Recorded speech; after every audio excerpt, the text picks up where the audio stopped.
যাদবপুর বিশ্ববিদ্যালয়ে তৃতীয় বর্ষের ছাত্রী রহস্য মৃত্যুর ঘটনা নিরাপত্তা নিয়ে প্রশ্ন তুলেছেন বিজেপি নেতা দিলীপ ঘোষ। তার বক্তব্য, শিক্ষাঙ্গন আজ সমাজ বিরোধীদের আখড়া। ইউনিভার্সিটি কলেজগুলো আজকাল সমাজ বিরোধীদের আখড়া হয়ে গেছে। অনভিপ্রেত ঘটনা ঘটছে, মহিলাদের উপর অত্যাচার হচ্ছে, মহিলা স্টুডেন্টদের উপরে অত্যাচার হচ্ছে। আর এটা গ্রামগঞ্জে যেমন হচ্ছে, কলকাতার বুকেও বিভিন্ন ইউনিভার্সিটিতে ঘটনা ঘটছে। চিন্তাজনক এটা। শিক্ষাঙ্গন স্কুলগুলো ছাত্র যাচ্ছে না, খালি হয়ে গেছে, টিচার নাই। এরপরে ইউনিভার্সিটি কলেজেও একই অবস্থা। এখানে স্কুল থেকে পাস করার পরে ছেলেমেয়েরা ভর্তি হতে চাইছে না।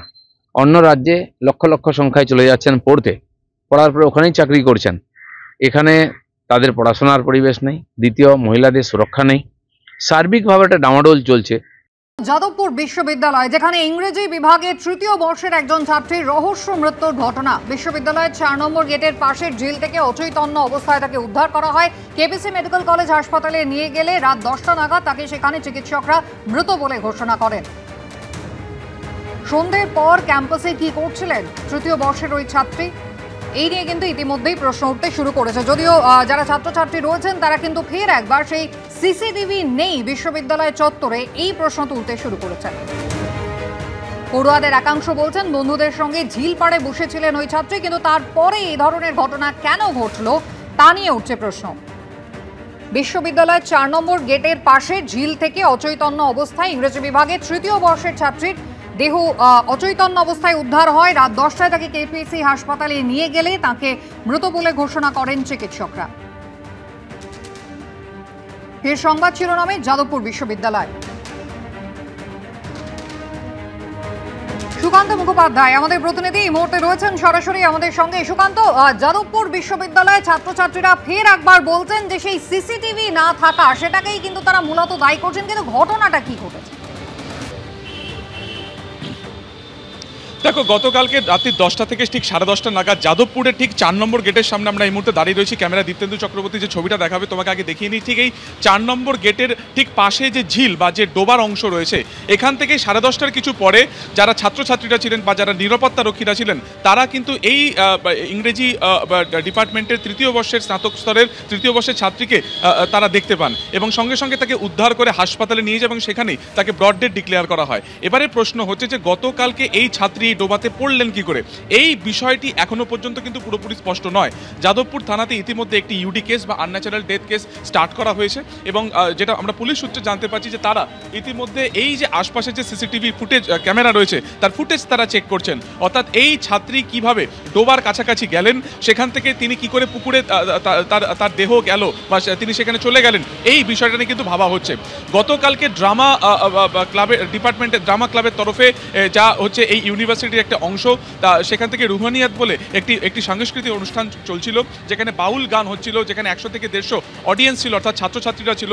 তার ঠিক পরে, অর্থাৎ এটা সন্ধ্যার পর থেকে এই অনুষ্ঠান শুরু হয়, তার ঠিক পরে এই ছাত্রী এখানে এলেন এবং যেটা আমরা জানতে পারছি এখনো পর্যন্ত ছাত্রীও কিন্তু গতকালকে অনুষ্ঠানে ছিলেন, কিন্তু এখনো পর্যন্ত এই গোটা বিষয় কোনো যাদবপুর ইউনিভার্সিটির কোনো ছাত্রছাত্রীরা এখনো পর্যন্ত মুখ খোলেননি। এবং তোমাকে আরও একবার একটা জিনিস দেখাবো যে এই যে ডোবার যে অংশ যেখান থেকে তার দেহ উদ্ধার হয়, সেই পুরো জায়গাটা তুমি কিন্তু দেখতে পাচ্ছ যে একটা উঁচু অংশ বা একটা বাঁশের ব্যারিকেড দিয়ে কিন্তু পুরোপুরি ঘেরা অবস্থাতে রয়েছে। ঠিক সামনে হচ্ছে সেই বাঁশের বেড়ার অংশ এবং ডান দিকে যে লাল চেয়ার তুমি দেখতে পাচ্ছ, কলকাতা পুলিশের তরফে গোটা জায়গাটি, যেহেতু এটি একটি মানে ক্রাইম সিন, ফলত সেখানটা পুরোপুরি ঘিরে রাখা হয়েছে। আজকে ফরেন্সিক এক্সপার্টদের আসার কথা হয়েছে, তদন্তকারী দল তাদেরও আসার কথা রয়েছে এবং তারা যেটা বোঝার চেষ্টা করবেন যে এই ক্যাম্পাসের যেখানে সিসিটিভি ক্যামেরা রয়েছে তার মধ্যে এই যে ডোবার অংশ তা কভার করছে কিনা। যদি কভার করে তাহলে কিন্তু অনেকটা বোঝা সম্ভব হবে যে এই ছাত্রী কিভাবে এখানে পৌঁছলেন, ঘটনার আগে তিনি কারোর সাথে ছিলেন কিনা এবং এই ব্যারিকেড টপকে তিনি ভেতরে গেলেন কি করে এবং তার পড়ার মধ্যে কোনো রকম অস্বাভাবিকতা ছিল কিনা, এই গোটা বিষয়টি দেখা হবে। আজকে দুপুরের পর তার ময়নাতদন্ত বা পোস্টমর্টেম হবে এবং তারপরে কিন্তু আর বাকি যে বিষয় সেগুলো বোঝা সম্ভব হবে। তবে সব মিলিয়ে বিশ্ববিদ্যালয়ের নিরাপত্তা নিয়ে আরও একবার উঠছে প্রশ্ন। এর আগেও কোর্টের নির্দেশে কিন্তু সিসিটিভি বসানো নিয়ে স্পষ্ট নির্দেশ ছিল, কিন্তু তারপরে একাধিক জায়গাতে কিন্তু সিসিটিভি ছাড়া রয়েছে। সুকান্ত, ধন্যবাদ। আর এবার চোখ রাখবো নেপালের পরিস্থিতির দিকে। জ্বলছে নেপাল, অশান্তির আবহে নেপালে মৃত্যু হলো প্রথম ভারতীয়র। উত্তরপ্রদেশের গাজিয়াবাদের বাসিন্দা রামবীর তার স্ত্রীকে নিয়ে নেপালে ঘুরতে গেছিলেন। মঙ্গলবার যে হোটেলে তারা উঠেছিলেন সেখানেই আগুন ধরিয়ে দেয় বিক্ষোভকারীরা। প্রাণ ভয়ে হোটেল থেকে ঝাঁপ দেন ওই দম্পতি, মৃত্যু হয় স্ত্রীর। এই ছবি বলে দেয় নেপালে এতদিন কি চলেছে।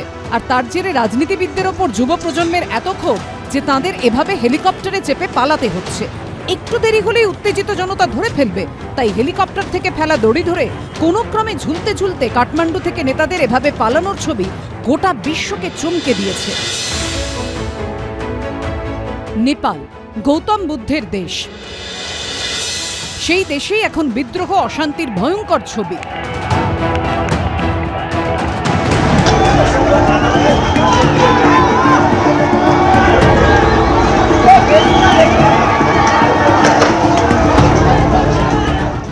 আর এই অশান্তির আবহে এবার নেপালে মৃত্যু হলো প্রথম ভারতীয়র। উত্তরপ্রদেশের গাজিয়াবাদের বাসিন্দা রামবীর তাঁর স্ত্রীকে নিয়ে নেপালে ঘুরতে গিয়েছিলেন। নেপালে চলা অশান্তির বিষয়ে তাঁদের কিছুই জানা ছিল না। এই দম্পতি যে হোটেলে ছিলেন, মঙ্গলবার রাতে সেখানে আগুন ধরিয়ে দেয় বিক্ষোভকারীরা। প্রাণ ভয়ে হোটেলের 4 তলা থেকে লাফ দেন দুজনে। স্বামী স্ত্রী দুজনেই আহত হন। পরে হাসপাতালে স্ত্রীর মৃত্যু হয়। 9 तारीख की रात को 12 बजे हमें पता चला था कि होटल में आग लगा दी, जिससे पूरा होटल खाक हो गया। हाँ, बिछड़ गए थे, वो अलग अलग हो गए। अगर वो साथ होते तो मेरी माताजी इस दुनिया में रहती। নেপাল ভারতের পাশের দেশ, যে সীমান্ত আবার পুরোটাই খোলা, পাসপোর্ট ছাড়াই এপার ওপার করা যায়। পশ্চিমবঙ্গের সঙ্গেও নেপালের প্রায় 100 কিলোমিটার সীমান্ত রয়েছে। এই পরিস্থিতিতে আতঙ্ক বাড়িয়েছে নেপালের বিভিন্ন জেল ভেঙে প্রায় 15,000 কয়েদির পালানোর খবর। এরই মধ্যে গা ঢাকা দিতে নেপাল ছেড়ে ভারতে ঢোকার সময় 61 জন কয়েদিকে সীমান্তে পাকড়াও করেছে এসএসবি। জেল ভেঙে পালিয়েছিল বেশ কয়েকজন কয়েদি। তারা ভারতে ঢোকার চেষ্টা করতেই বেশ কয়েকজনকে আটক করা হয়েছে এবং তারপর থেকে নিরাপত্তা ব্যবস্থা এবং ভেতরে ঢোকার সমস্ত নিয়ম কানুন আরো বেশি কড়া করা হলো। নেপালে আমরা শুনছি কোনো আনসোশাল এলিমেন্ট এখান থেকে না ঢুকতে পারে। For that reason we have kept police का এখানে চেকিং মেকানিজম, আর কোন আনসোশাল এলিমেন্ট না আসতে পারে। That is the main motive for that. এভারেস্টের দেশ নেপালে যে দুর্নীতির এভারেস্ট তৈরি হয়েছিল তা চুরমার হয়ে গেছে গণবিদ্রোহে। দুর্নীতিতে অভিযুক্ত একাধিক মন্ত্রী থেকে মেয়রের বাড়ি এবং অফিস পুড়িয়ে ছাই করে দিয়েছে বিক্ষোভকারীরা। সেই ভয়াবহ ছবি ধরা পড়েছে এবিপি আনন্দর ক্যামেরায়। নেপালের প্রাক্তন জেনারেল অ্যাডমিনিস্ট্রেশন মন্ত্রী রাজকুমার গুপ্তার ঘর, তার বাড়িতে এইভাবেই স্থানীয় মানুষের ক্ষোভ আছড়ে পড়েছিল। আমরা দেখতে পাচ্ছি সুবিশাল অট্টালিকা, সেই সুবিশাল অট্টালিকার এটা সামনের দিকের অংশ। সামনের দিকের অংশে তার এখানে ড্রয়িং রুম ছিল এবং তার পাশেই এখানে প্রশাসনিক কাজকর্ম করার জন্য একটি ঘর ছিল। এই প্রশাসনিক কাজকর্ম যেখান থেকে হতো পরিচালিত, সেই ঘর এইভাবেই আগুন দিয়ে পুড়িয়ে দেওয়া হয়েছে। ঘরের যাবতীয় সরঞ্জাম সবটাই কিন্তু আগুনের গ্রাসে চলে গিয়েছে। বর্তমান পরিস্থিতি পর্যালোচনা করে প্রশাসনের সিদ্ধান্ত, শুক্রবার সকাল 11টা থেকে বিকেল 5টা পর্যন্ত নিষেধাজ্ঞা জারি থাকবে এবং শুক্রবার সন্ধ্যে 7টা থেকে শনিবার সকাল 6টা পর্যন্ত জারি থাকবে কারফিউ। নেপালের যুব প্রজন্ম যখন দুর্নীতির বিরুদ্ধে জোরালো বার্তা দিচ্ছে, তখন এ রাজ্যে নিয়োগ দুর্নীতির আবহে টেট প্রার্থীদের গলাতে উঠে আসছে নেপালের প্রসঙ্গ। মাননীয় মুখ্যমন্ত্রীর কাছে এটাই বলবো, নেপাল থেকে শিক্ষা নিন, 50,000 নিয়োগ দিন। এদিকে নেপালে অন্তর্বর্তী সরকারের প্রধান কে হবেন তা নিয়ে এখনো জল্পনা চলছে। কখনো নাম শোনা যাচ্ছে সুপ্রিম কোর্টের প্রাক্তন প্রধান বিচারপতি সুশীলা কার্কির, আবার কখনো নাম ভাসছে নেপালের বিদ্যুৎ বোর্ডের প্রাক্তন এমডি কুলমান ঘিসিংয়ের। নাম নিয়ে মতভেদের মধ্যেই সূত্রের খবর, অন্তর্বর্তী প্রধানমন্ত্রী বাছাই করার জন্য নেপাল সেনাবাহিনী, আন্দোলনকারী ও রাষ্ট্রপতি ভবনের মধ্যে আলোচনা চলছে। সূত্রের খবর, এক্ষেত্রে রেসে অনেকটাই এগিয়ে রয়েছেন নেপাল সুপ্রিম কোর্টের অবসরপ্রাপ্ত প্রধান বিচারপতি সুশীলা কার্কি। এরই মধ্যে অন্তর্বর্তী সরকার গঠন নিয়ে মতভেদ নেমে এসেছে রাস্তাতেও। বৃহস্পতিবার সন্ধ্যারাতে সেনাবাহিনী সদর দপ্তরের সামনে সংঘর্ষে জড়িয়ে পড়ে দুপক্ষ। কোনো কোনো মহল থেকে আবার অবিলম্বে সংসদ ভঙ্গ করে দেওয়ার দাবিও উঠতে শুরু করেছে। সন্দীপ সরকার ও উজ্জ্বল মুখোপাধ্যায়ের রিপোর্ট, এবিপি আনন্দ।